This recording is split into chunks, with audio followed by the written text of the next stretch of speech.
2004-10, adequate notice of this meeting has been provided by advertising such notice in the Home News Tribune, the Asbury Park Press, the Board Office, the schools, and on Cablevision Channel 118 and Verizon Fios Channel 24, and by filing such notice with the Township Clerk.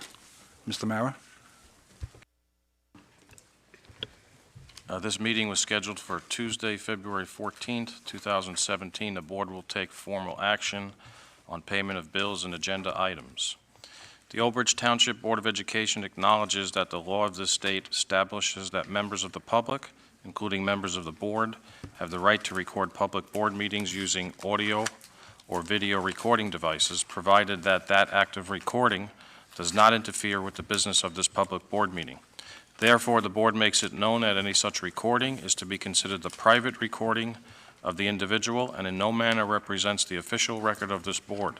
The board therefore takes no responsibility for such private recording and completely disavows any future use. Thank you. Roll call, Mr. Mara? Andriani? Present. Callie? Present. Dunn? Here. Dinoff? Present. Ellis Foster? Here. Reed? Here. Singh? Here. Weber? Here. DePrima? Here. Quorum exists. Can we all rise for the Pledge of Allegiance, please? Pledge allegiance To the flag of the United States of America and to the republic for which it stands, one nation, under God, indivisible, with liberty and justice for all. If you could all please stay standing for a moment, please. We have a moment of silence for move the board acknowledge the passing of Carol Hines, retired Old Bridge High School Guidance Secretary. We express our deepest sympathy to her family and friends.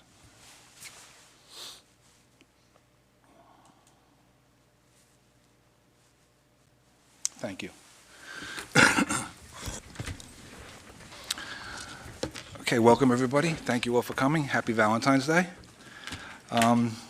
In keeping with the new tradition, we have a code of ethics. Mr. Dinoff has volunteered to read it tonight.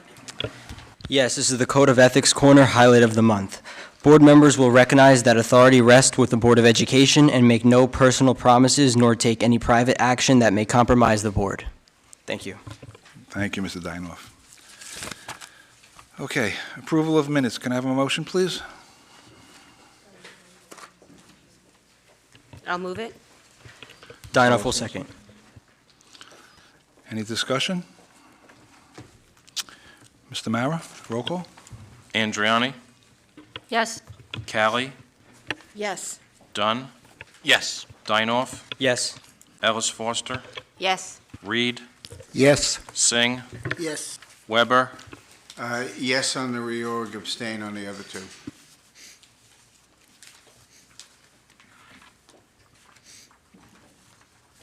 DePrima? Yes. Resolution 1 passes. Okay, Ms. Brennan, our student representative, you have a report for us this month? Sorry.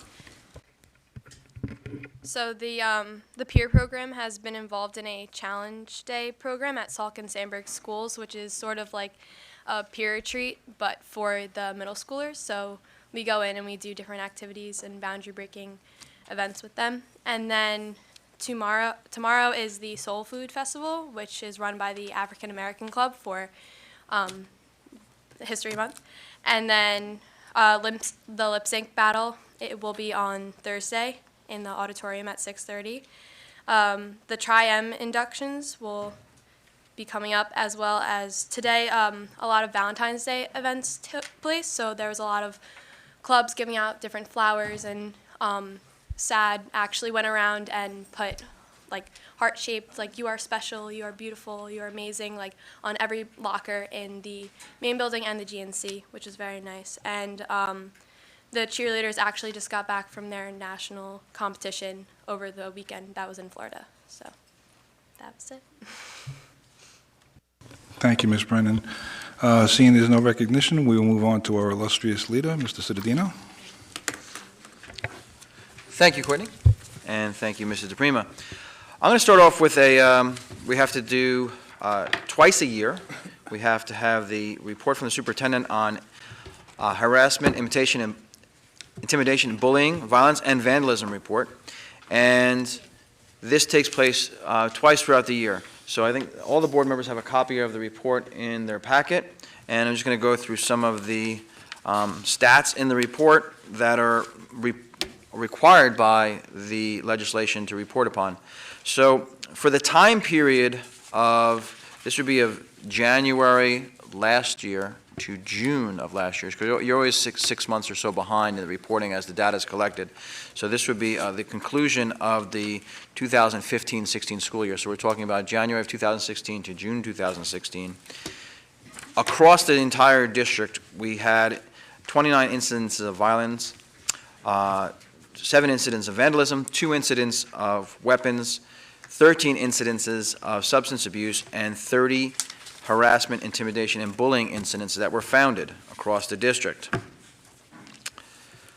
Of the harassment, intimidation, and bullying, the 3 incidents, 2 were based upon race, 0 were based upon color, 2 were based upon religion, 1 was based upon ancestry, 1 was placed on origin, 2 based upon gender, 4 based upon sexual orientation, 3 based upon gender identity and expression, 6 based upon mental, physical, and sensory disability, and 14 based upon another distinguishing characteristic. Of those modes of HIB, 1 was a gesture, 3 were written, 24 were verbal, 4 were physical, and 7 were through an electronic communication, including social media. As you look at this data, over the course of looking at the violence, vandalism, and weapons and substance abuse, I did a 3-year study on both of them. So going back to 2010-11 to 2012-13, of those 3-year studies, the average across the district was 148 incidences of violence and vandalism. The past 3 years, of 2013-14 to 2015-16, the average over the course of 3 years is 82 incidences. So that indicates a 45% reduction across the district over a pretty significant study, a 6-year study. So something to be proud of.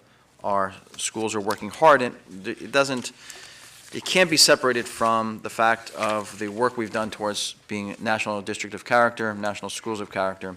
Those two things go hand in hand. When you start looking at the data to submit these applications, you look at where the problems are in these areas and you look at how to address them.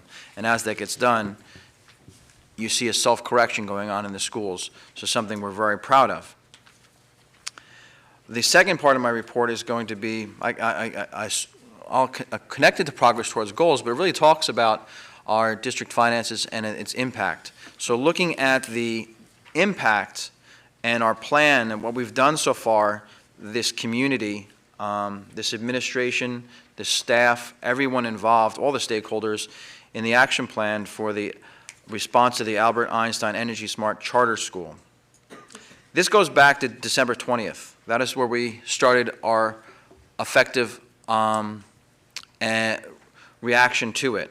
And at that point, Dr. Cascone attended a charter expansion meeting in Franklin by all affected districts. And then it was almost every day some event was going on in this district in response to this application. On January 18th, there was a stakeholders meeting at Cooper School. On that same evening, January 18th, the information was provided to the PTA President's Council.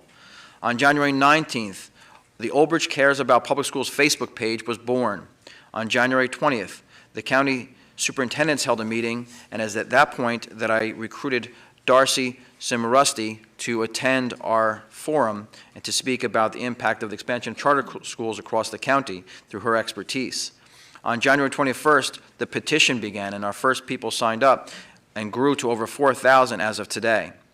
On January 23rd, I attended a town council meeting, and at that meeting got the support of the council, and on January 24th, a letter was sent to Commissioner Harrington from Brian Cahill, the president of the town council, in a representation of the entire council. On January 24th, there was an interview held by NJ.com reporter Spencer Kent and My Central Jersey reporter Susan Lawyer. On January 25th, a letter was received by this district after asking from the Sarewood South Bible Church rejecting the charter school's application for tenants to be tenants at their church, and as then we uncovered the inspection fraud. On January 25th, I met with public school advocates, and we went over a plan and a design for a campaign. On January 27th, held a meeting with Senator Sam Thompson and spoke before the Senate Financing School Funding Formula Committee to discuss the impact of charter schools on our own school funding formula. On January 28th, we initiated the lawn sign distribution. On January 30th, met with the representative from Sarewood's Bible Church, and went over the application and the concerns about their application and where the school would be. On January 31st, over 300 people attended the Superintendent's Forum, and we received postcards. They received postcards, brochures, and lawn signs at that time. It was there that we also had the support of our mayor, town council, board of education, and Senator Sam Thompson, who spoke out against the charter school and said it did not meet the needs of Old Bridge. On February 6th, I met with the New Jersey Board of Education President, Mark Beardron, and other superintendents that were impacted by the charter school expansion. On February 8th, delivered the district response to the office of Kimberly Harrington, and we also delivered with that the 4,000 petition signatures. On February 9th, my Central Jersey article ran, and so did the one in the Suburban. On February 10th, I was interviewed by Raven Santana, who did a story on Files 1. On February 10th, a letter was received by this district from Senator John Wisniewski in support of Old Bridge schools and against the charter school, stating that we did not need a duplication of services in Old Bridge from the charter school that was proposed. On February 11th, I had the privilege of speaking to Lieutenant Governor Kim Guadagno on the phone call, and in my conversation with her, when I uncovered to her that the applicants based their need for a charter school in Old Bridge based upon what they said was clearly that our test scores were below the state average. However, as we know, the applicants put the test scores from Perth Amboy in the application. Her words were, that would be devastating to their application. And if that is just, and if that can be backed up, then it should be a devastating blow to their application. On Monday the following weekend, on the 13th, I sent all the supporting documentation to Lieutenant Governor Guadagno, and she passed it along to Kimberly Harrington on that day. There's been endless emails, phone calls, tweets, and it has an impact. This, of course, is something that's very important to not only me and our team and our teachers, but to the community of Old Bridge. This is not a one-year decision. It's not a two-year decision. This is just over the next 10 years. If this charter school application is successful, it would mean $31.8 million removed from this district over a 10-year period, money that you can never get back towards the education of students. Think about what $31 million would be in 10 years. It would be truly devastating to this district. So, again, I want to thank everyone from our citizens to our community stakeholders, our legislators, our local and township policymakers, and of course even our students, parents, staff. Everyone has done a really great job, and hopefully we will find out as soon as tomorrow or sooner, or as soon as possible, about where the application stands. And I hopefully, as we like to say in the high school, they do the right thing. Thank you. Thank you, thank you, Mr. Cittadino. Just to echo what Mr. Cittadino said, I want to thank everybody too. This community, when somebody needs something, Old Bridge comes together for whatever that person or group needs. Whether you sent an email, a letter, a phone call, a tweet, Facebook post, whatever you did, thank you. Also, following Council President Cahill's lead, I too sent a letter on behalf of the board to Kim Harrington, and I guess at this point, our fate is not in our hands anymore, so let's just hope for the right thing. Mr. Mayor, any correspondence? No correspondence. Committee reports. I don't recall if we've had any, starting with Mr. Weber on that side? No? Mr. Singh? Anybody on that side? You want to start with Donna? Oh, okay. Ms. Kelly? Okay, just quick with regard to public relations. When I was at the President's Council meeting in January, it was suggested to me by some of the PTAs and schools that they felt that while it was great that the high school had the opportunity to make a report at every Board of Ed meeting, they would like to be able to have events announced at the meetings as well.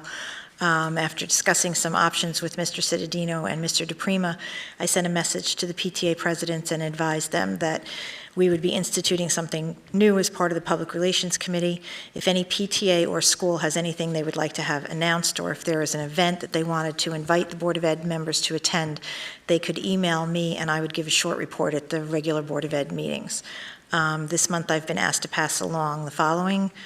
Tomorrow from 5 to 8, Cheesequake is having a McPrincipal night at McDonald's on Route 9 North in Old Bridge, and Carl Sandburg Middle School is selling their cookbook, Cooking with Character. And also as part of public relations, I just have a short report on the Municipal Alliance meeting. The last Municipal Alliance meeting was on January 18th. The HOFNOD Committee, which is the acronym for Hooked on Fishing, Not on Drugs, the subcommittee will be conducting a contest for T-shirts or hats this year, asking the students to come up with their ideas for the logo, and they would like the Board of Ed to judge the contest. I'll get more details on that from Mrs. Tortorisi. The next meeting is actually tomorrow. There'll be a presentation on the new first grade pilot program, I'm Safe and Sure, at the February 27th curriculum meeting, and a program for the middle schools on the dangers of vape pens was also discussed. Mrs. Tortorisi asked for representatives from the high school to attend the meetings, and I've spoken to Mr. Sasso. He's attending tomorrow's meeting, and we'll work out a schedule with the other high school administrators. That's it. Thank you, Mrs. Kelly. And yes, that's a great idea to have every school represented. It's, I don't know why it wasn't done before, but thank you for initiating that. Anybody else? Mrs. Andriani? Yeah, we had a Personnel Committee meeting on February 3rd. Unfortunately, a lot of what we discuss is still in the discussion stage with the administration, so we are not ready to give all that information out. But just so that you know, we do have several retirements. Those are on the agenda. That's out for public knowledge. Some of those are key positions, very long-term positions in the district. So we had some discussions on staffing those particular positions, the enrollment, and the effect of what will happen with the retirements and as we move forward. Job descriptions are continued to be redone. There have been several versions of several of those job descriptions out there, everything from maintenance to custodian to secretary to, you know, directors and supervisors. So as the administration, Dr. Hoker's office comes up with, you know, something where there is a new staffing position or a retirement, they make sure that they go in there and clean house and get all of whatever versions are out there, coalesce them and make sure that there's only one version out there. That's the approved version that is board approved for everyone. And that's about it. Hopefully next month I can give you some more details on some of those particular staffing issues. Thank you. Thank you, Mrs. Andriani. Rich, do you have anything? No, right? No. Okay, thank you. Okay, colleagues, the facilities use report is in your packet. And moving on to hearing of residents on agenda items only. Anybody?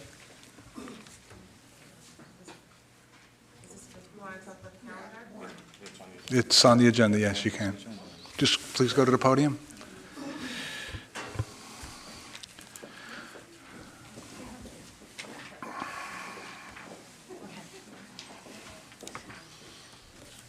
Just please press the button and state your name. Nadine Waldman. Good evening. I'm very concerned about the proposed 2017-2018 school calendar that has an in-service day scheduled for the second day of Rosh Hashanah. Perhaps you are unaware, but Rosh Hashanah is one of the holiest holidays in the Jewish calendar. In Hebrew, Rosh Hashanah means literally head of the year or the beginning of the Jewish year. The anniversary of the creation of Adam and Eve is the birthday of mankind, highlighting the special relationship between God and humanity. It's an important time for Jews to go to temple and review their relationship with our Creator and begin our repentance for our sins of the past year. In Voorhees School alone, there were 5 staff members that would not be able to partake in the proposed in-service day on September 22nd, which is the second day of Rosh Hashanah. If I'm not mistaken, an in-service day is scheduled to educate the entire staff of Old Bridge. Yet, as I stated, there are 5 staff members at Voorhees and countless other Jewish staff members throughout the district that would not be able to attend on that day. So I urge you not to approve September 22nd as a workday for the upcoming 2017-2018 calendar year. And I have a couple of letters from some of the staff in my building that also agreed. It was just not something that we appreciated, and we felt very excluded from the in-service. So I hope you take that into consideration. Thank you. Thank you, Mrs. Waldman. Hi, Lauren Seitz from Sandburg, and I also have a letter. Dear board members, Mr. Cittadino and Dr. Hoker, I'm sorry that I am unable to attend the meeting this evening, as I am attending my own Board of Education meeting. I have been teaching in the Old Bridge School District for the last 11 years. In addition, I grew up in Old Bridge and attended Old Bridge schools. I've never had a concern with the Old Bridge school calendar until I saw one of the options this year. I was quite shocked to see that the second day of Rosh Hashanah could possibly be a staff professional day. It was a surprise that it was an option on the survey that was sent out. I do recall in 2016, we had a split spring break so that people who celebrate Easter and those that celebrate Passover would be able to be with their families for each of the holidays. Rosh Hashanah is a 2-day high holiday, and it is possible that one day may be taken away from our calendar in order to give us a full week off in November. Many people, including myself, attend synagogue and honor the holiday with family for the entire Rosh Hashanah. I'm having a difficult time understanding why it would change all of a sudden. I guess the reason that it would not be a student contact day is due to the fact that it's possible you would need too many subs. Please give some consideration to the calendar that includes 2 days off for Rosh Hashanah. Thank you. And as a Jewish staff member myself, I do celebrate both days with my family, go to synagogue, and I would be excluded from PD time. So, thank you. Hi, my name is Rachel Heiss. I'm a teacher at Salk Middle School. I did not write something. I'm presently on family leave taking care of my daughter who had surgery, but when I saw this, I had to come in tonight. I'm appalled by the thought that Rosh Hashanah could be a staff and service day. I'm hurt because I not only am a teacher here exactly 20 years as of this February, but I grew up here. And I have been going to school in Old Bridge since I'm 5.5. And Old Bridge has always honored the 2 days for Rosh Hashanah. As I'm looking at the calendar that's in front of us that we're about to be proposed, I see that there is a half day the day before Good Friday. A half day. It's not even a holiday. Why can't that be switched? Why can't we have off and have a professional day the day before Good Friday? This shouldn't be an option. This shouldn't be an option to have an in-service day and exclude those who do want and need professional development. I will be at Temple that day. I will be with my family, and I don't want to be excluded from professional development. I'm really hurt that it was even an option, and I really would like you to consider not approving this calendar tonight and reconsidering switching that day to even the day before Good Friday. It's an option. It's there. There's no holiday. It doesn't affect anybody, and we could have professional development, and everyone can be included. Thank you. Good evening. My name is Linda Feinberg. I have never spoken at one of the forums. I attend as faculty at McDivitt School. I've been in the system for 25 years. It was called to my attention just today, actually, about the calendar, and I gave it some thought. Let me just say that there are different sects of Judaism. There's the Hasidim, the Orthodox, the Conservative, and the Reform. It doesn't matter what level Jewish you are being Jewish and practice things. For this, it's not a holiday, it's an observance. And if I'm incorrect, I apologize. Christ died for your sins. We're responsible for our sins. And on Rosh Hashanah, it's the opening of the book, and we're to go to the water, we're to throw our sins in, we're to pray to God, please forgive us for anything and everything. And in those 2 days we pray, and the observance that goes from Rosh Hashanah to Yom Kippur. For those days, we pray that God forgives us for everything we've done wrong and writes us in the book of life, so we have life for another year, and maybe an easy year. It doesn't matter what level Jew you are. Every Jew feels this, the awe, the fear within us, that if we don't do these, ask God for forgiveness, we're going to die. I think of Good Friday, as was mentioned, as a holy day for you.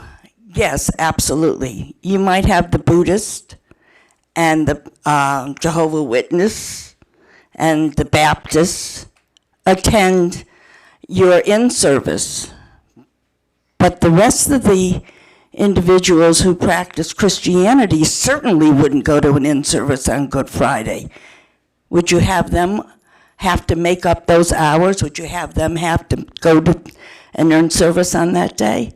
And on top of it all, Rosh Hashanah this year is Erev our Shabbos, Sabbath. I would be terrified not to observe those 2 days, just in case God gave me an illness that year or hurt a family member. It's just so emotionally stressful for a person that you're making it very difficult for a staff member and a Jew to practice what they know is right for themselves. I just hope that maybe you talk about it and see where we're coming from. Thank you.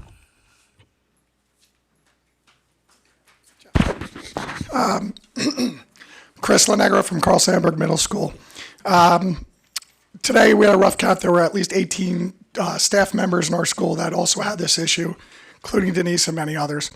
And I'm just simply here as a teacher, not from anything from the union or anything, but a couple suggestions if I could ask you guys to consider as you consider this. But most teachers, as we've discussed before, are always trying to get more continuity of instruction and more time with our students.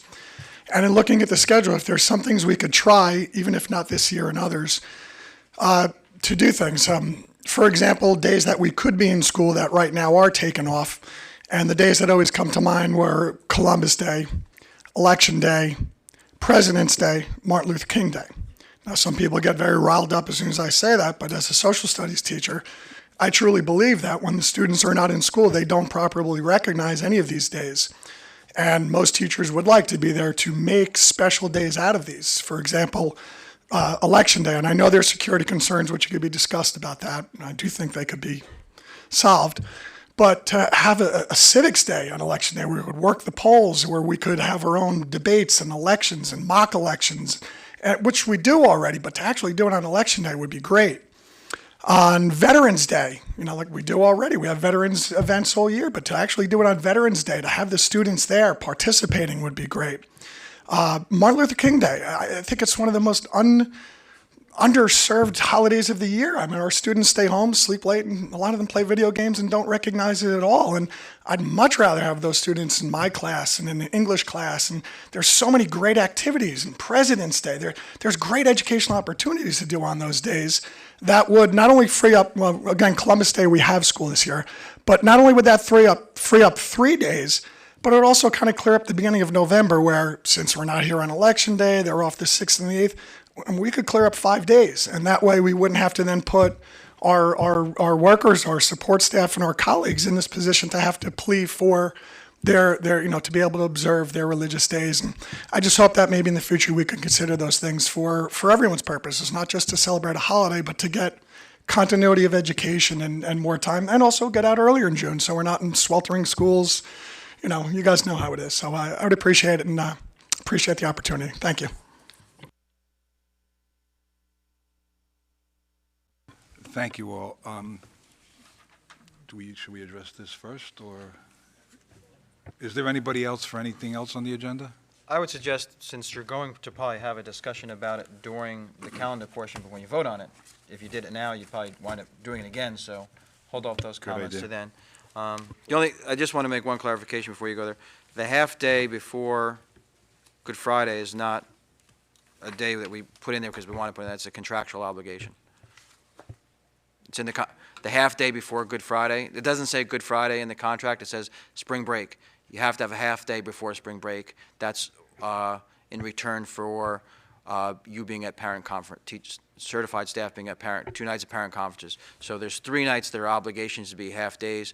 You have 1 open house and 2 parent conference nights.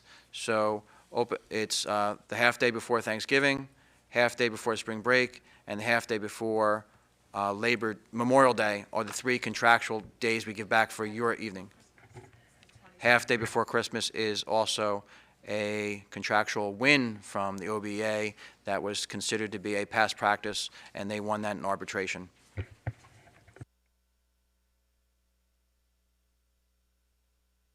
Wouldn't that fall under past practice? I'm 25 years as a full-time teacher, 30 with my subbing. Past practice, we've always had 2 days for us to come. It's not related to that because the amount of days you work is the amount of days you're compensated for.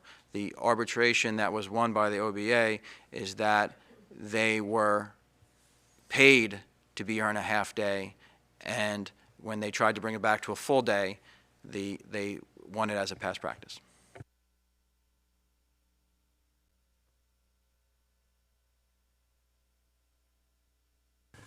Anybody else have anything you want to say about the calendar? No? Okay. Okay, any other hearing of the residents on agenda items? Okay, moving on. If there's nothing on the policy, I know there will be a policy meeting coming up shortly. Mr. Singh will be taking care of that soon. Curriculum, professional development, items 1 through 9. Need a motion, please? Dinoff will move curriculum professional development, items numbered 1 through 9. And a second? Dunn will second. Any discussion, questions? Put your mic on. Put your mic on. Is that a blend of RNs and certified school nurses, or?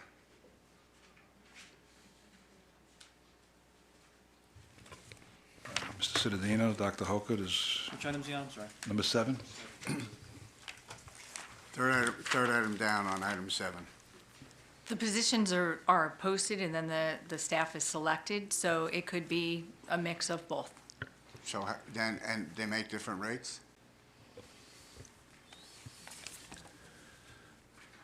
I would have to verify that, but I believe the rate is the same.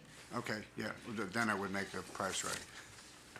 Okay, You good? yeah. Anybody else? Roll call, Mr. Mara? Callie, Yes. Dunn, Yes. Dinoff, Yes. Ellis Foster, Yes. Reed, Yes. Singh, Yes. Weber, Yes. Andriani, Yes. Prima. Yes. Resolutions 1 through 9 pass.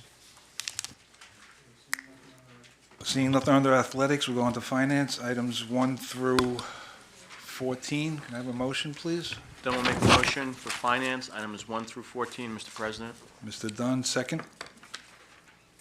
Andriani. Mrs. Andriani, discussion or questions?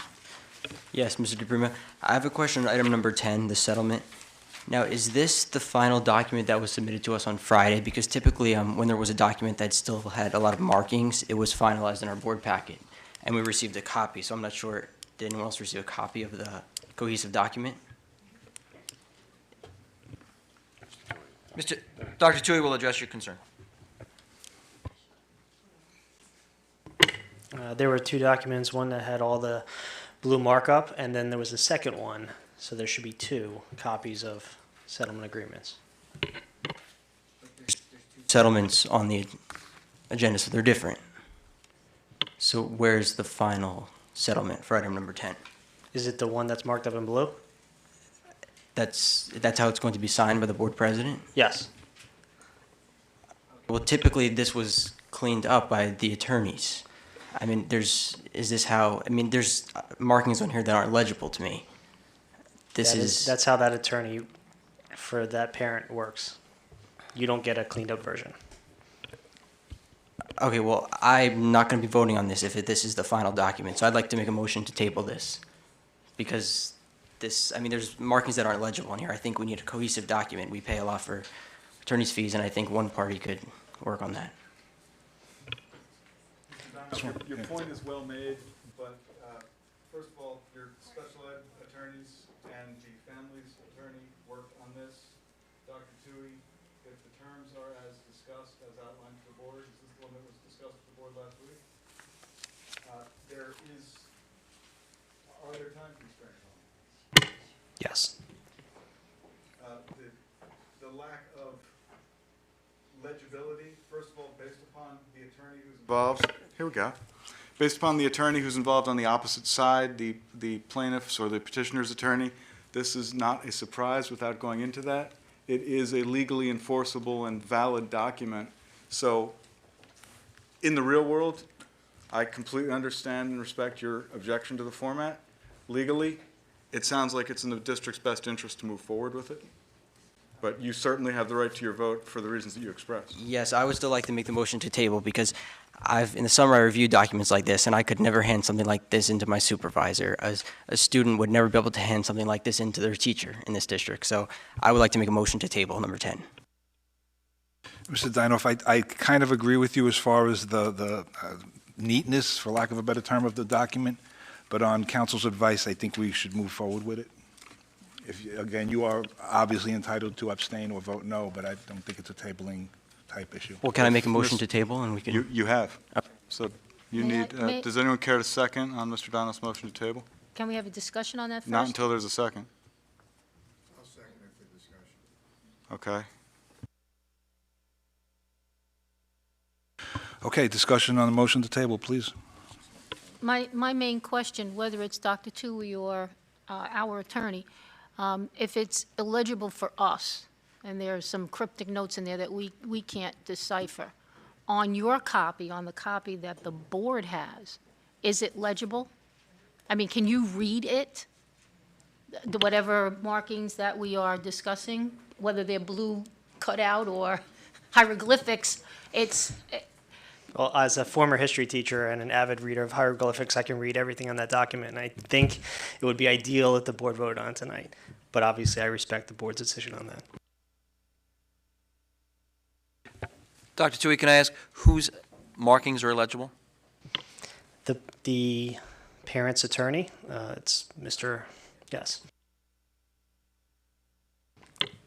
He who shall not be named, yeah. Any other discussion? Anyone? Do I vote to table it? Okay, Mr. Mara, roll call on the motion to table, please. Just to clarify, so Mr. Dinoff was the first motion? Yes. Mr. Dinoff moved, seconded by Mr. Webster. Dunn? No. Dinoff? Yes. Ellis Foster? No. Reed? I want to abstain. Singh? Weber? Yes.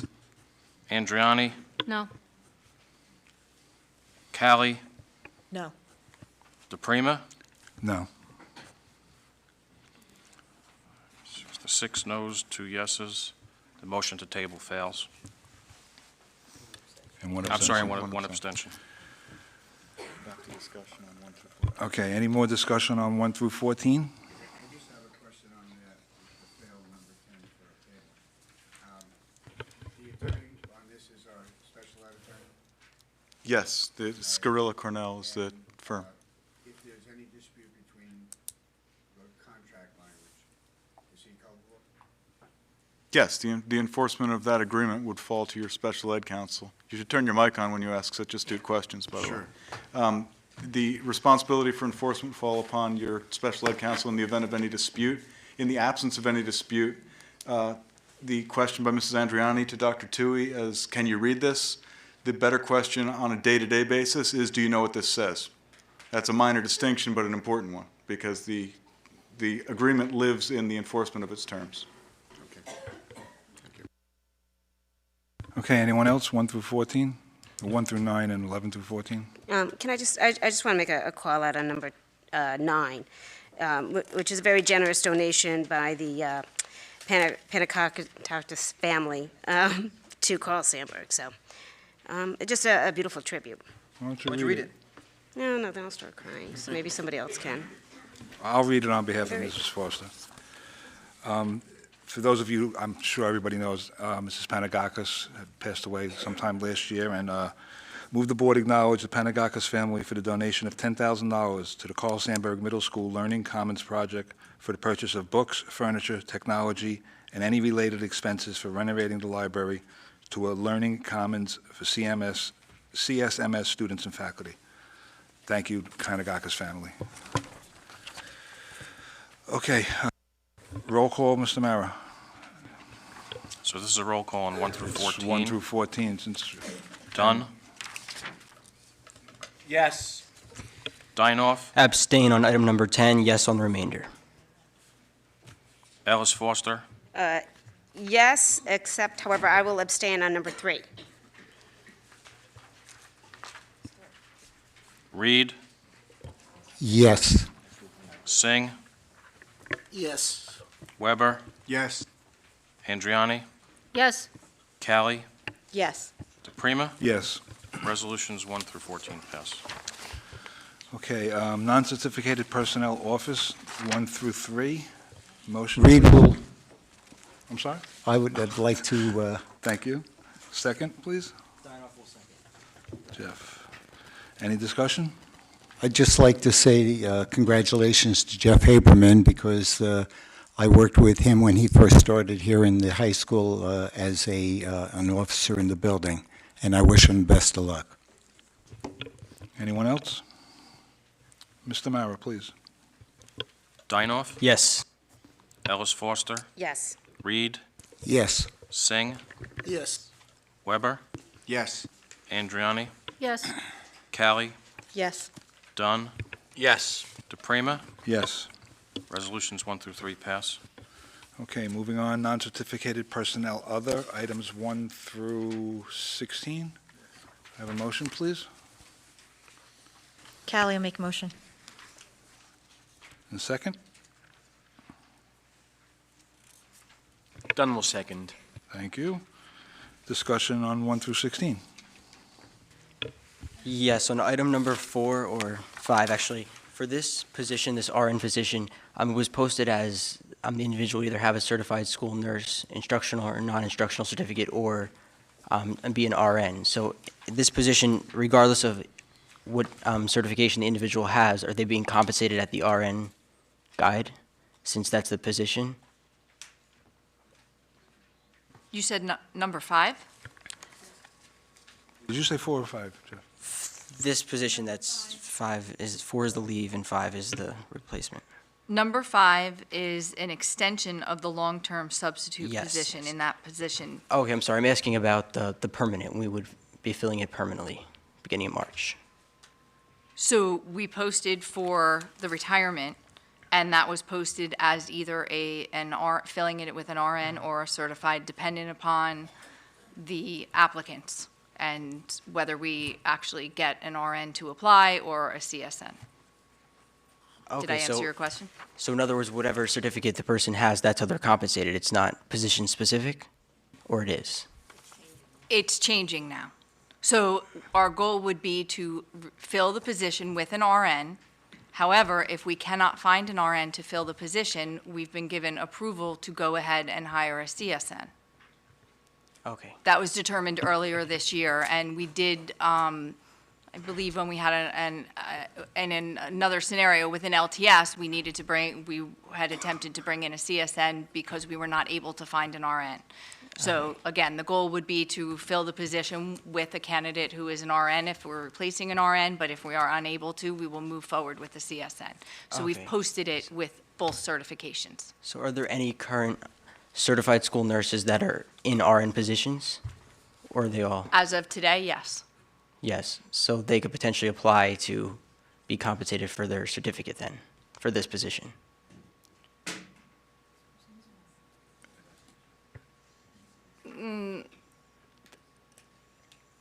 That's a little bit trickier than probably a conversation that I could have until we look at all the applicants, and I don't think I can answer that right Okay. now. Okay, I'll send some follow-ups, thank you. Okay, anybody else? Items 1 through 16? Mr. Mara? Ellis Foster, Yes. Reed, Abstain. Singh, Yes. Weber, Yes. Andriani, Yes. Callie, Yes. Dunn, Yes. Dinoff, DePrima. Yes. Yes. Resolutions 1 through 16 pass. Okay, certificated personnel, items 1 through 19. Need a motion, please? Dunn will make a motion, certificated personnel, items 1 through 19, Mr. President. Mr. Dunn, second. I will second. Ms. Ellis Foster. Discussion? Well, obviously, we have to talk about number one. 3 people with 30, 60, 89 years of service between them. We certainly have to acknowledge their dedication to the children of the district. Ms. Montori has been around a while at several buildings. Mr. Brennan, see him all the time at the tech meetings, and very involved in his own building. And Ms. Minch's class is everywhere, including here tonight, I might add. Sorry to see any of these 3 wonderful, dedicated staff members retire. But whatever the reason, we wish them good health and bon voyage if that's in the plans.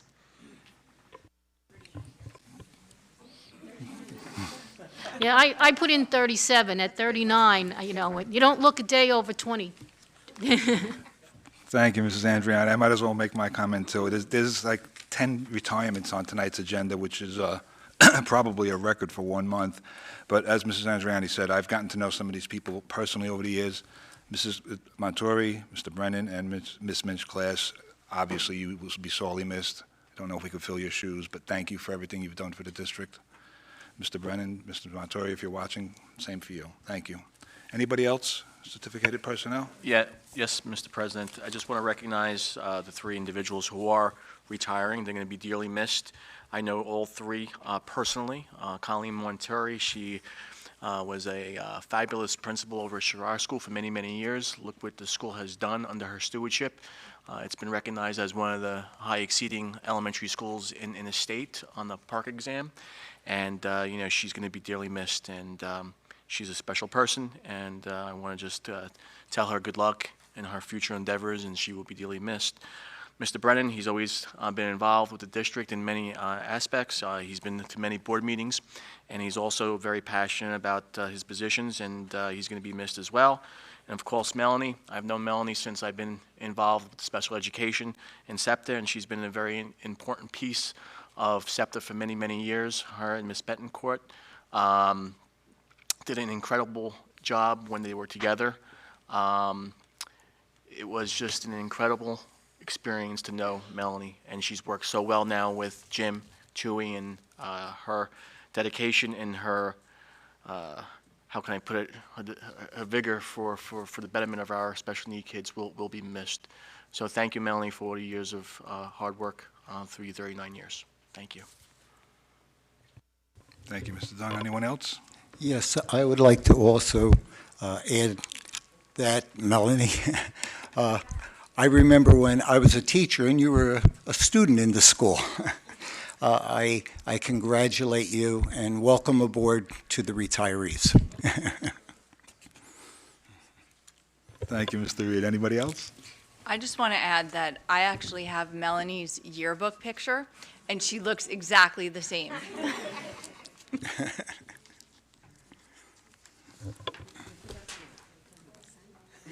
You know you're loved. Anyone else? I'll just close it out with, I could say, class, character, and knowledge, and that speaks to all three of them. All three of those people are indicative of all three of those words, and all three of them are sorely missed. Agreed. Thank you. Okay, anything else on items 1 through 19? Seeing no hands, Mr. Mara, roll call. Reed, Yes? Singh, Yes. Weber, Yes. Andriani, Yes. Callie, Yes. Dunn, Yes. Dinoff, Yes. Ellis Foster, Yes. DePrima. Yes.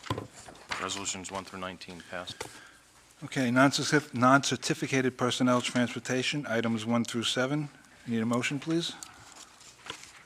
Andriani will move, and I'd like to make note that there's another large retirement in this section as well. Yeah, let me just get a second first. Callie will second. Ms. Callie, thank you. Mrs. Andriani, discussion. I don't know what to say about Ms. Capasso. To be in charge of the logistics of moving over 9,000 students twice a day, in an hour and a half, 2 hours a day, where things change at a moment's notice, whether it's ice, whether it's,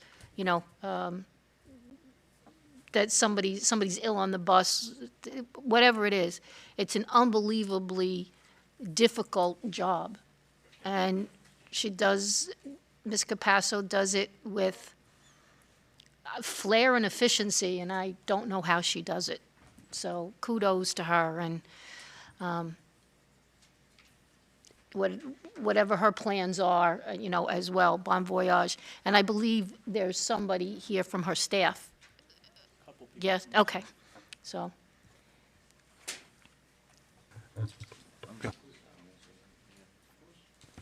Just to echo with Mrs. Andriani said, Mrs. Capasso, yes, transporting over 9,000 students each way to school 180 days a year also in the summertime for all the athletic programs. And the district is one of the safest, most efficient districts in the state. And I compliment her, and I certainly wish her all the best in her retirement. Thank you. Thank you all. Mr. Just to put it in perspective, one sec, I'm sorry. Just to put it in perspective, if you have young children, picture putting 3 or 4 kids in the car to go to the beach. What a catastrophe that could be. And now times it by 2,000, and that's the job Mrs. Capasso does. So thank you. You too will be sorely missed, and we wish you the best in your retirement. I'm sorry for cutting you off, Mr. Dunn. Thank you, Mr. President. Denise Capasso, I don't have words to say about what she meant to this district. I know she's retiring, and she's been an integral part of this district for over 25 years. And I've gotten to know her because I've been the chairman of the Transportation Committee for the last 5 years. And this woman put her heart and soul into her department. She is loved by her staff. She is loved by the students of this district because she basically ran a transportation division like the train. In most cases, it was on time, always delivering our children safely, and everything I heard from parents and others is that they want to utilize Old Bridge buses instead of our outsourced buses because, A, our system is so well run, and the leadership was of incredible fabric, and she will be missed, and she's going to have some very large shoes to fill. I'm sure that there's plenty of great applicants that will apply for the position. It's a coveted position. Old Bridge is a great district. But knowing the Transportation Division, I know that there are quality, well-qualified individuals on that staff who I hope will apply as well for the position. But she will be dearly missed, and Denise, if you're watching tonight, thank you for all your years of hard work and dedication in making sure that our children got moved safely and properly to their destinations. Thank you. I know at the agenda building meeting, the board had invited Debbie Unglert, who works in transportation, to say a few words, so it's a little out of turn, but we're going to ask Debbie to come up, so it's not out of context when she speaks about it later. So Debbie, if you want to come up, and while you're coming up, I'll just want to clarify at that meeting, I did say that for the past 4 years, Denise is the first woman I speak to in the morning, and I just want to clarify, that's only on the bad days. That's only on the bad days. When my phone starts ringing at 6:30, I know it's not going to be a good day, because it's only person calling me at 6:30 in the morning is Denise, and it usually means that there was a bus rear-ended, or there's a bus broke down, or my first year as superintendent, there was the flash freeze that she said, "Oh my God, Dave, I've only heard of these flash freezes, but this is my first one." I said, "Well, now it has to be the first one my first year as superintendent." If you remember that, we had to have every bus pull over on the side of the road for up to 3 hours while waiting for the the freeze to end so the buses could continue on to their school safely. But she masters every storm, and she did a great job, and she's going to be missed. So, Debbie? Okay. I just want to, from our department, would like to congratulate Denise Capasso on her retirement of 26 years of service that has been above and beyond 24/7. She started here as a driver and then became the assistant director, then the director of transportation. She has worked hard every day to make the transportation department the best it could be. She is responsible for 60 employees, the drivers, bus aides, mechanics, office staff, and which I can honestly say they all respect her. She has been there for everyone, no matter what the problem is. If it's work-related or personal, she's been there for them.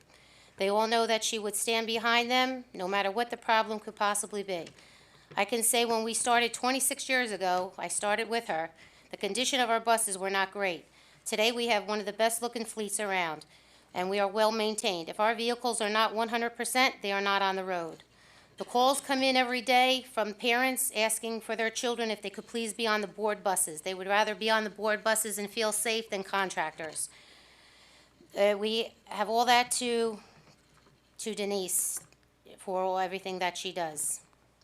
The credit all goes to her, who makes sure we are up to date with workshops, weekly safety meetings, diabetes, and EpiPen trained. And in her absence, we do have our lead driver, Linda Palumbo, who takes over and does a great job. She has learned from the best. She is also highly qualified, and I can speak for our department that we would like a smooth transition and keep everything running the way it is. We all wish Denise the best and a happy and healthy retirement, and she will be deeply missed. And also the Transportation Department also would like to congratulate Melanie Minch-Class on her retirement also. Thank you. Thank you. Anybody else? Sal. Mr. Weber? Yeah, I first served on the board in April of 1993, and Denise has been here, obviously, a couple of years longer than that in charge. I don't ever remember the meeting hearing a complaint about her. I really don't. There is one mistake on this agenda. You left out her middle name. That is Triage, which she does so well. Thank you, Mr. Weber. Anybody else? Oh, Mrs. Capasso, I hope you're watching, hearing all the good things people have to say about you. Hearing no other comments, Mr. Mara, roll call? Singh? Yes. Weber? Yes. Andriani? Yes. Callie? Yes. Dunn? Yes. Dinoff? Yes. Ellis Foster? Yes. Reed? Yes. DePrima? Yes. Resolutions 1 through 7 pass. Okay, supplies, equipment, services, items 1 through 4. Can I have a motion, please? Then we'll make a motion. Mr. Dunn? Dinoff will second. Mr. Dinoff. Discussion, questions? Mr. Mara? Weber? Yes. Andriani? Yes. Callie? Yes. Dunn? Yes. Dinoff? Yes. Ellis Foster? Abstain on 1, but yes on 2 through 4. Reed? Yes. Singh? DePrima? Yes. Resolutions 1 through 4 pass. Okay, moving on, transportation, items 1 through 4. Can I have a motion, please? Mr. Weber, second. Mr. Singh. Discussion or questions? Mr. Mara? Andriani? Yes. Callie? Yes. Dunn? Yes. Dinoff? Yes. Ellis Foster? Yes. Reed? Yes. Singh? Yes. Weber? Yes. DePrima? Yes. Resolutions 1 through 4 pass. Okay, miscellaneous, items 1 through 6. Can I have a motion, please? I'll move it. Ms. Ellis Foster, second. Andriani. Ms. Andriani, okay, discussion.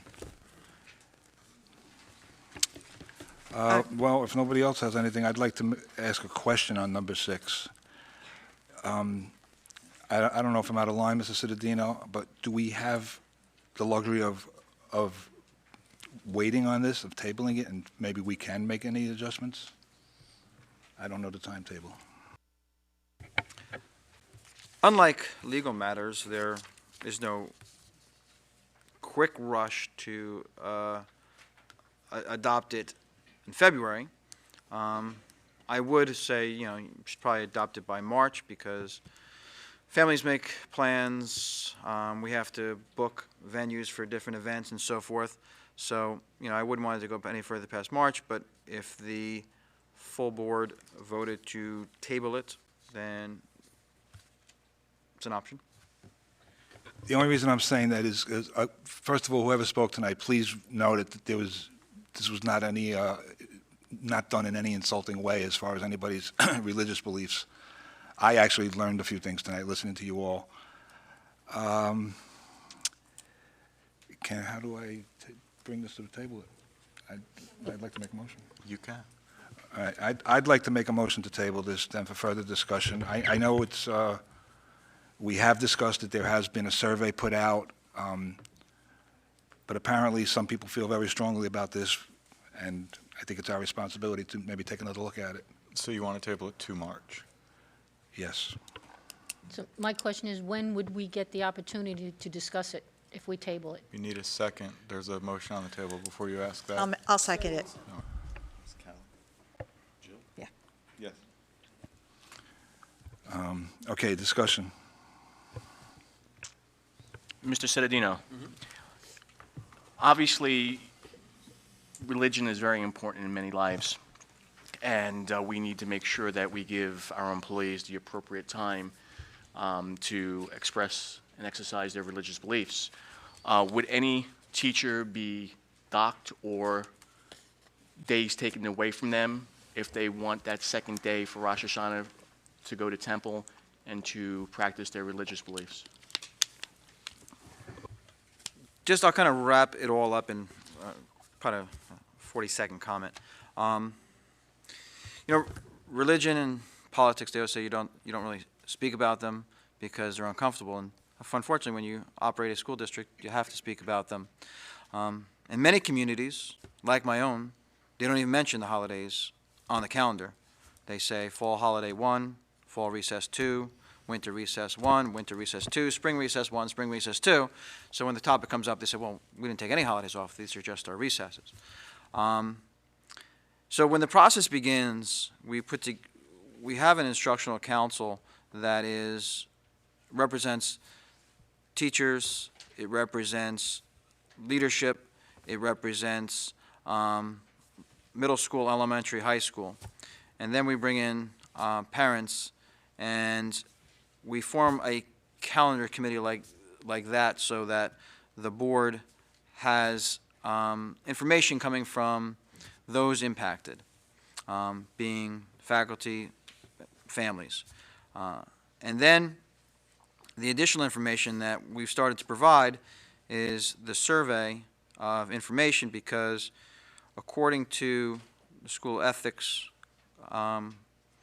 code, that letter C, the board shall make no policy or plans without finding out the information from those or how it affects those they're planning or making those policies for.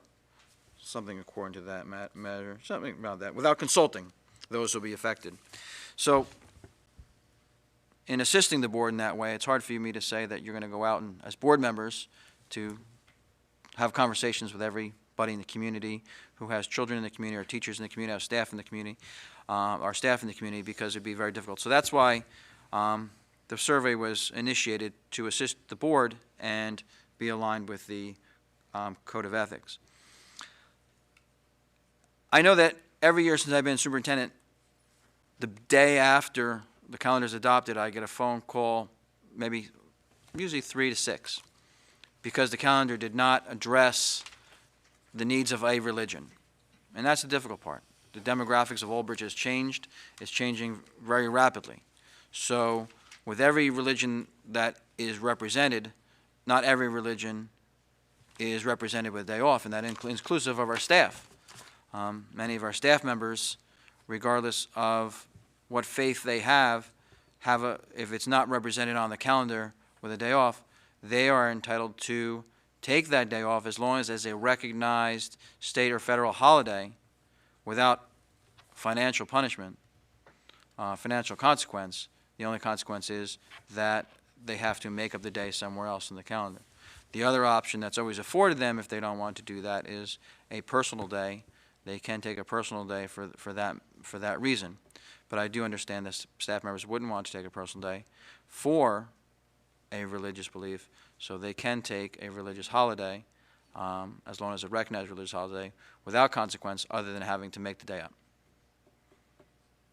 So I don't know if that answered your question. The makeup day would be put together by the administration as a day that's obviously not conflicting with a religion, would be a day that the school is normally closed, and a additional in-service will be provided.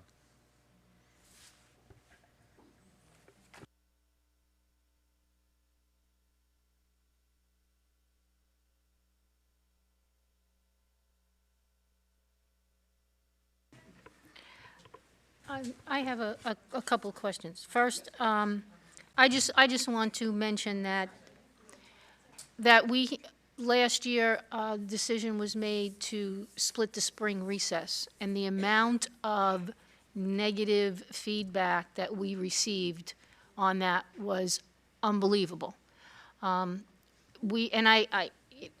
With some levity, always say that we spend as much talking about the calendar as we do with anything else. The days are hot at the end of the year. There's the tar roofs, the flat roofs, the individual schools, for the elementary schools, are extremely hot. We want to get out a little earlier. We tried not having the Thanksgiving week off. There was a lot of criticism about that as well. We have had, board members, we know that we're going to be closed on that Thursday and Friday. And as long as there was Monday, Tuesday, and Wednesday, I was okay with coming in, because now you had some continued consistency of instruction. But if we're not going to bring the children in due to safety concerns after, unfortunately, something, a horrific accident, a tragedy in Connecticut, and we are concerned about having students in the building at the same time we have adults coming in to vote, I understand that as well. So just coming in for a Monday and Wednesday, there's really very little consistency in education. I've sat in a classroom for a long time,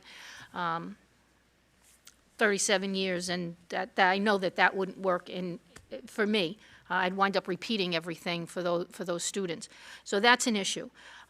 Somebody mentioned Martin Luther King Day, and if I'm not mistaken, aren't we mandated to be closed in observance of that day? That's not a federal or national day? You're not mandated to be closed any day of the year, Ms. Andriani. Okay. It's just that there is a statute that says that if it's a state-recognized holiday, So is it? staff members is what? Is Martin Luther King Day. I Yes, don't know if Martin Luther we've King ever Day had. is No, a but I don't think we've ever had a discussion about whether or not we should be open or closed on that day. We Right. historically, That's with the calendar Right. committee. That's not something that we have to be closed for. If I'm just you- bringing up all the other things. And Veterans Day, if we were ever opened on Veterans Day, we get a lot of negative feedback from all the veterans that are there. No, I'm not talking about this calendar. I'm not, no, I understand that, but there have been times when we didn't even observe it if it fell on a Saturday or Sunday. You know, when it becomes personal and something that you're directly related to, we have people that come in and voice their concerns. So there are a lot of concerns out there. I feel for all of you, and again, as Mr. DePrima mentioned, there were some things I learned tonight as well. I will tell you that we were provided with the statistics of the results of the survey. And out of the over 3,000 people who responded to the survey, full spring recess was the absolute most important as priority, and the least important was the 2 days off for Rosh Hashanah. So when we had our discussion, I will tell you that I was going along with the results of the survey and leaning towards that. Now, looking at you all and how serious and how important this is to you, obviously, let's look at the percentages. Out of the 3,000, there may not have been a large number of people who are of the Jewish religion that answered this survey or that on staff. So you wouldn't get that response anyway. So I'm glad that you came in here tonight to explain this. But the calendar is so constricted with, when we can start, how we get out, graduation, the end of school. I don't know where to go with this. I really don't. So everybody else can talk about it. I just want to clarify so that as far as the survey goes, because those results didn't go out to everyone, 980 of those participants were staff. So we had a large part of our staff that did complete the survey and, resulted, as Mrs. Andriani spoke. Anybody else? Yes, Mr. DePrima? Yes. Just briefly, I would just like to briefly say that last meeting, the calendar committee presented the board with two options, option A and option B. And I was a proponent of option A for this exact reason that the dedicated faculty members brought up this evening. So Just to This explain was for the that, board there last was- meeting. There was a vote, a board vote, and option B consensus, thank you. Yes. Option B was the leader, the winner, for lack of a better term. Yeah, but option A didn't have it. Yeah, but I'm sorry, Jeff, but didn't option A also have the 2 days off the way this is now? option A, the 22nd was a full day off for staff and students. Oh, it And was a option full day off? Yeah. So I was a supporter of option A, and my position has not changed, so I'll be voting to table this and look further into it. Thank you. Thank you, Mr. Dinoff. Anybody else? Yes. Mr. Weber, please. Yeah, one of the things that I think continues to be a problem for us is after the park is done sometime in May, and now we're closing on the 22nd on a proposed calendar, we still have the majority of our schools are not air-conditioned, and the question is how much learning really goes on with the oppressive heat in many of the buildings. Obviously, that problem goes away at the point that we get the schools air-conditioned, and then the calendar provides a lot more flexibility. But I think given the choices, my first choice is education first over recreation. And I certainly think the people who are here and spoke are absolutely correct, and the calendar can be modified to accommodate them, in my opinion. But I also think, I know we talk about how well Old Bridge does in the state, in Middlesex County, and on the federal level, how well our schools are. But on the high school level, at the world level, we're somewhere between 15th and 30th. I don't think we can, there's almost 12% of our schedule ends after park and before we leave school. And the question is, how much is that good, productive learning time? The earlier you can close the schools, I think I'm going for any calendar that does that or some iteration of it. And, I'd rather see kids in the classroom when there's quality teaching time available for the staff, that they can concentrate, where the kids can concentrate, and get in a full 180 days of full learning. Weather presents a lot of that for us, and I certainly get that, and hopefully with strategic planning, we can solve that in the next 5 or 6 years. But at this point, I would go for option A as well. Mr. Punk, please correct me if I'm wrong, but this isn't an option between A and B at this point. It's the No, table. you're discussing the motion to table. The table, Yeah. right. Because B did win. Again, I hate the term, but No, I'm just saying that's what I would go for. I know it's not on the table. Okay. I recognize that. I just want to clarify something that was stated. So, like Mr. Weber stated, the problem gets relieved a little bit when we have air conditioning in the rooms.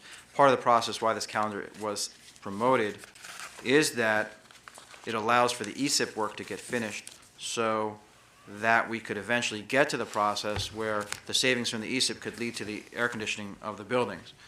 The ESIP project and the projects that are going on at Sandburg, for those who don't know, Sandburg will be shut down the first day school ends in June. The electricity will be turned off, and all the work that has to be done to upgrade the electrical there and the transformers will have Sandburg without power, hopefully until mid-August. That going with other projects that need to go on in Sandburg and other schools, we did not want to push the limit on having schools open too soon or staff come back too soon, because that could be a concern, a promise that we cannot guarantee. And the week in November, as I've been superintendent, has never been a week off, and it's not like I'm selecting or promoting it this for recreational purposes. The purposes for that week is to do all of the punch list items from the Easter projects of the summer that will not get done or may not get done during that time, so that we can continue with them in the schools without creating hazard to students, and it creates the best scenario during that week. As with the calendar, nothing is past practice or practice that you're bound to. Just because this year, this calendar would have a November off, I'm not saying, hey, make your Disney plans for the next 20 years. That's just this year on this calendar based with the elements that we have to run a school district with the plans that have been adopted by the board going forward with the ESIP, and the way the holidays fall, the way everything falls, in putting together 181 instructional days plus 3 in-service days, all fitting that in between September 1st, the first day the staff can report, and June 30th. Yes, this year's a little bit longer. When the year was, the past 2 years, this year and the year prior, we got out early. It depends on all of the elements and not just one of the elements. And when you could put together all those elements, these are the factors that are before us. And I always like to say that when anybody says, I'm not saying because you said it, Mr. Weber, I'm just saying because anybody says it, because as an educator, it irks me that there's this comparison between the United States scores and every other country in the world as if it's just a level playing field. We have a 14th Amendment in this country that guarantees equal right and protection for all that no other country in the world has. So when every country educates all of its children like we educate all of our children here, and not just the most educatable, then you can compare what our students are doing to what every other student's doing. Well, they're comparing those to the highly industrialized nations, not the entire world. It's the Pacific Rim, and it's the European. I think we're system, getting which I think educates away from all the of children. main thought here. Anybody else comments on the tabling? Yes, of- Mr. President. Please. If I remember correctly, last Tuesday, we spent a considerable amount of time going over this calendar. We sat there as a group.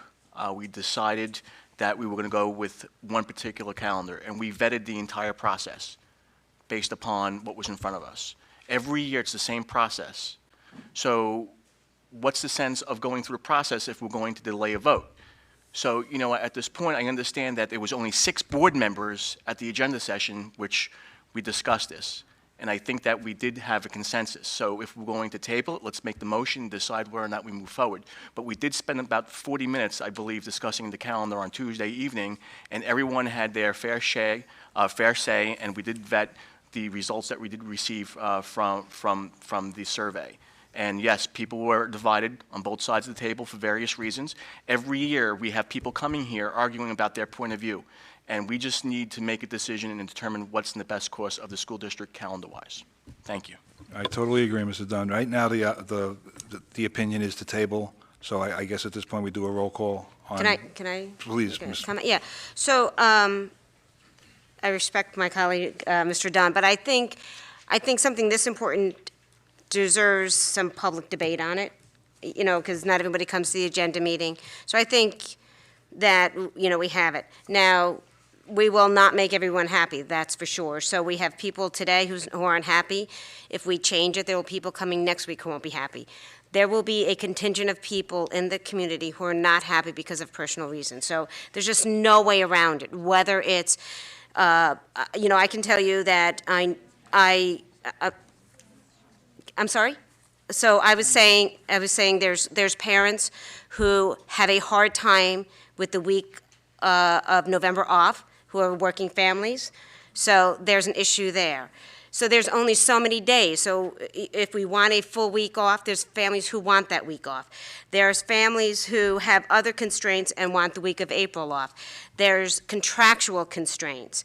There's, so I just wish to understand there's no malice with anything, and there's always going to be a contingent that is going to have maybe a disservice or feel that it's not the ideal calendar. So, however, I think having a debate over a course of a meeting, we should have that opportunity to have people come and speak their opinion on what this is, even though they have representation at the committee meetings on this. I think everyone has that opportunity, but I think having an opportunity for the public to come and express their views is a reasonable thing.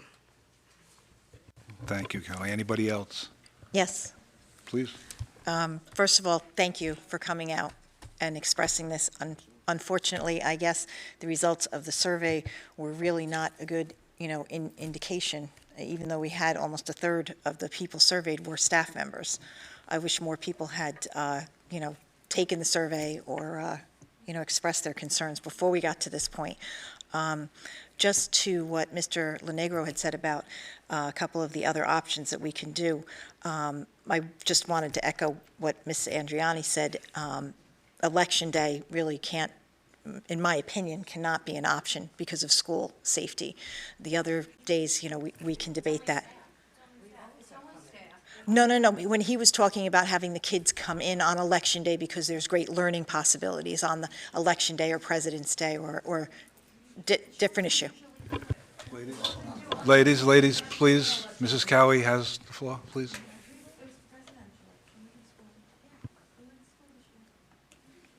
Jill, continue. We did not have school on Election Day this year. We haven't had school on Election Day in quite a number of years. Yes, I'm sorry, in service, because of recent events in history, there's no way to keep the students safe with virtual strangers walking into the building, and you can't keep them separate. But anyway, be that as it may, I do think that we should table this, because like almost all of us agree, not everybody's going to be happy. I mean, I spent the weekend on reading some things on social media that were just ridiculous. We're out too late, we start too late, we're out too soon. You're never going to make everybody happy, but this is a religious concern, and I do think that it deserves more consideration. Okay, I think everybody that spoke on this, whether it's up here or in the audience or whoever, has valid points. So the recommendation is to table. The motion's been made and seconded. At this point, Mr. Mara will take a vote on tabling item number 6. Callie, and this is your answer, yes, is to table. No to not table. Yes, to table. Dunn? No to table. Dinoff? Yes. Ellis Foster? Yes. Reed? Yes. Singh? Yes. Weber? Yes. Andriani? Yes. DePrima? Yes. Item number 6 is tabled. So, Mr. Parton, can you just explain the process to bring this back to the agenda next month, please? The issue, the broader issue of the 2017-18 calendar will return to the agenda for the March 7th agenda meeting, and then it will assumedly return to the voting agenda for the March 14th meeting. So there will be the opportunity for more discussion and for more presentation of the recommendations from the superintendent of schools based on the 1,000-person survey and based on the input of the board and of the 5 members of the public here tonight and on every other consideration. I just want clarification on the agenda. Does it go on the agenda as unchanged and only the board conversation can change it? Or can it be amended prior to the discussion at the agenda meeting? It can be changed prior to March 7th. That is an administrative determination based on whatever feedback and input you get as the superintendent. Then it's placed on the March 7th agenda for discussion with the board. So it may be changed, but it does not have to be changed. That's up to the administration. If it's changed, we have to remove it from the table? Do we have to go through that process? No, you've tabled the issue of the 2017-18 calendar as a whole to March. So you do not have to do the remove from table, replace. Okay. It's somewhat simpler than that, for once. Thank you, everyone. Just so it's understood, I know somebody said it earlier, the survey, it was about 3,000 people and approximately 1,000 of them were employees. So believe me, I respect my religion and I respect everybody else's religion, your right to practice whatever it is. You were somewhat well represented, so hopefully we could get this rectified for everybody's satisfaction. You have to wait till the end of the... Yeah, let us finish the... section where that takes place? Okay, Thank you, Rachel. moving on, miscellaneous items 1 through 5. Items 1 through 5. We have Mrs. Ellis Foster made the motion and Ms. Andriani seconded. Any discussion on items 1 through 5? Mr. Mara, please. Callie? Yes. Dunn? Yes. Dinoff? Yes. Ellis Foster? Yes. Reed? Yes. Singh? Yes. Weber? Yes. Andriani? Yes. DePrima? Yes. Resolutions 1 through 5 pass. Okay, board secretary and board business, this is one item. There was one change in the meeting schedule for next June. Motion, please. I'll move it. Second. Any discussion? Roll call, Mr. Mara. Dinoff? Yes. I'm sorry, Dunn? Yes. Ellis Foster? Yes. Reed? Yes. Singh? Yes. Weber? Yes. Andriani? Yes. Callie? Yes. DePrima? Yes. Resolution 1 passes. Okay, hearing of residents on any school district issue. Mr. Tui had his hand up first, I believe? Dr. Tui, I apologize. Good evening, everybody. To echo Mr. Citadino's sentiment, there are no better words to describe Miss Melanie Minchclass than class, character, and knowledge. Melanie has worked tirelessly to improve the lives of the students, teachers, and parents throughout the district. She has been a staunch advocate for all special education programs, in particular preschool, which she founded and helped grow over the past 7 years. Melanie is considered by many parents and staff as a surrogate parent who works to ensure that all needs of the students are met. Best of all, through all the ups and downs of a 39-year career, Melanie did it with a smile and grace that few can match. Melanie is an amazing colleague and friend, and Old Bridge has been lucky to have her, and Old Bridge will never be the same without her. Congratulations on your well-deserved retirement and your 39 years of helping the students of Old Bridge. Thank you and good luck.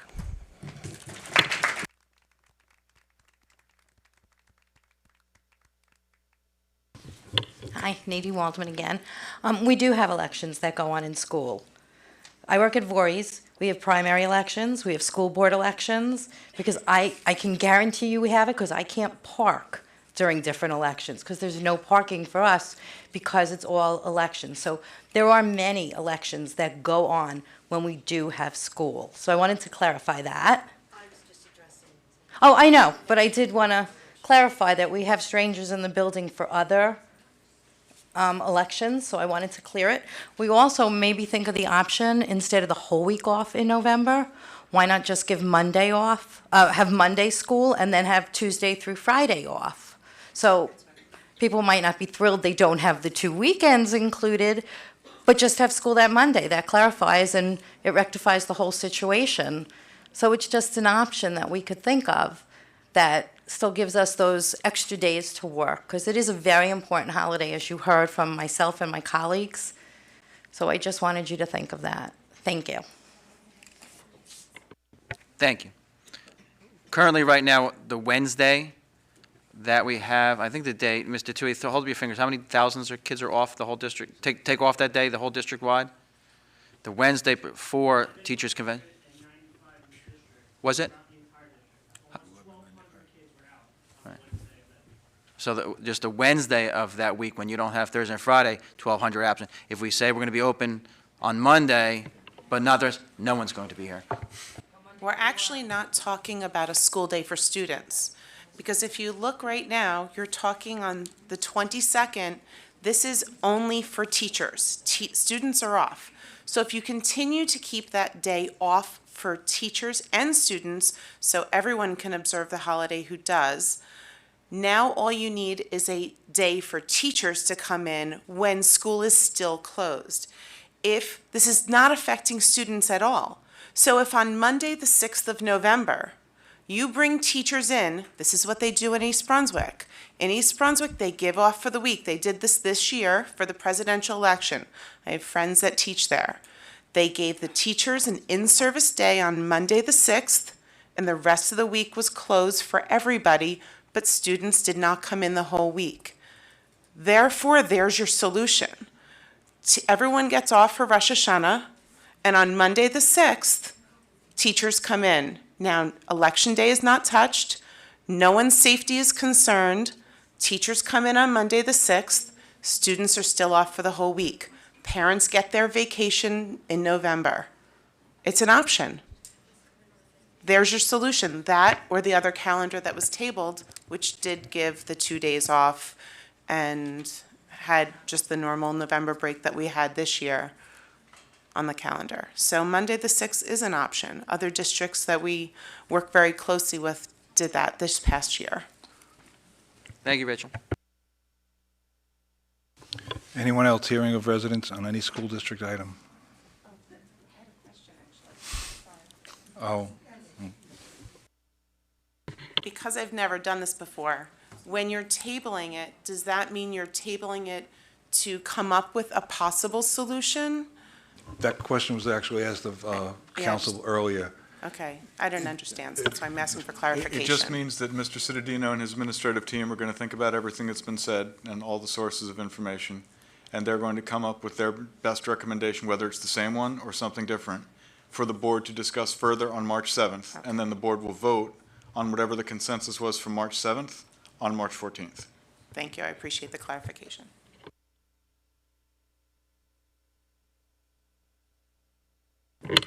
Hi, Sue Drolowitz, OBEA Vice President. We just would like to congratulate Harry Brennan, who was a longtime OBA member, Vice President, Grievous Chair, negotiations, you name it, Harry did it for us. So we just want to congratulate him on 30 years of service. Thank you. Thank you. Anybody else hearing of residents? No? Okay, seeing no more hands. Old business, new business, board members? Anybody? Start on Donna's side. I would just like to, again, recognize the retirees and hope they have a wonderful, happy, and joyous retirement. And thank you very, very much to the Panagakis family for their very generous donation for the students at Sandburg Middle School. And I'd like to wish everybody a late happy Valentine's Day, and to thank you for the elf that left a brownie on my desk, the little Cupid that did that. So, thank you. And you just said everything I was going to say, but that's okay. All right, so I'm not going to repeat it all, but I'm going to echo what she said. Congratulations to all the retirees. Your contribution to this district has been amazing, and healthy, happy, and relaxing retirement. And yeah, I don't know who the elf was, but thank you. Wait, or Cupid. Cupid. It was not an elf. That would be another holiday. Leprechauns next month. Okay. And happy Valentine's Day. Real quick, I just want to make a correction to the record. I had said Betancourt, and it was actually Barbara Cuthbert. I know that Ms. Betancourt was BSIP. She played a big role in what we did in the district. But no, I had to make the correction because Barbara did a fantastic job with Melanie over the years to make our special needs program one of the best ones in the state. So again, the corrections made, it was Barbara Cuthbert. And, she's a trailblazer in this district for what she's did for our special needs children. So I just wanted to correct that record. And also, I just want to recognize the transportation again for doing so many wonderful things with the weather issues we've had over the last couple of days, and the decision by Dave to close schools last Thursday, and also with the delayed opening this past Monday was the right call. Being a first responder, I knew that the roads were very treacherous, and there were many, many accidents, and there were many serious accidents in Old Bridge on Monday. And he made the right call, and I appreciate him getting up at 4:30 in the morning and looking into the weather and making sure that the roads are safe, and working with DPW and the police department and everyone else. Dave, thank you for your energy in making those calls. Thank you. Mr. Weber, anything? Mr. Singh? I just want to appreciate the people who retired today, and I want to congratulate you, and we will miss you. Thank you. Okay, I'd like to thank Roseanne Moran for getting me up to speed on my computer finally, and her tech department. And I also would like to say that getting the robo calls from the superintendent, what a difference from when I used to put them up on the cable channel, It has personality. It tells us a little bit about why we're off. I thought that they were great messages, and I liked the approach. And lastly, I'd like to say that recently, I haven't been back to the high school here in about 8 years, and recently I took a walk through the high school. The high school still looks as clean and as pristine as it did when it was first built. It's a great place for students to learn, and I just felt very comfortable walking through the halls and seeing the students' works up on the walls. And like I said, it's just a nice place to come back and visit. It's a great place for students to learn. Thank you, Mr. Meehan. Mr. Dinoff, anything? Yes, I would just like to briefly thank the Panagakis family again for their generous donation. It's very well appreciated. And also congratulations to all the retirees. I hope you have a very happy and healthy retirement. Thank you so much for your service to the district. Thank you. So I also wish everyone luck. I'm entering my 30th year with my employer, and I see those dates, and I get somewhat jealous, and so I wish everyone health on that. Thanks again also everyone who supported the charter school effort. Hopefully we will have a positive outcome, but it was a great community event and everyone working together. Also, I just want to remind everybody that next Wednesday, the 22nd, because of our snow day, we are having our strategic planning session, so please, everyone come out. I'm sure we'll have another, maybe a call about it. So it's at 7 o'clock at the high school cafeteria. So again, as we continue on, figure out what do we want to do with the strategic planning, the input from the community is extremely important. So hopefully we'll see a lot of people out on that. and then also the 7th. So yeah, everyone please, continue to give us the feedback on the calendar. It's helpful. I think it's good to have an open, healthy debate on it. So that's it. Mr. DePrima, I forgot something that was important, I'm sorry. I want to give a shout out to Shepherd School and all the other teachers and schools that did a phenomenal job for 100 days. I can't believe that we've been open 100 days already. Had a conversation with a teacher from Shepherd School who asked me to come in. They did an aging program with their students, and they went from being 10 years old to 60-something years old.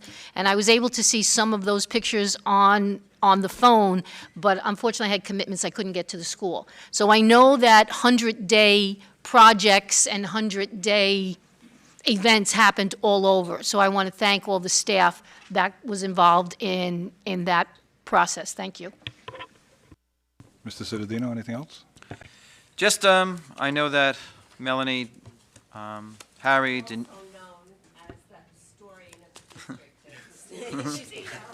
I didn't go there. I was just saying that you, Denise, Harry, Colleen will all enjoy all of the holidays off next year, and this is not a concern for you.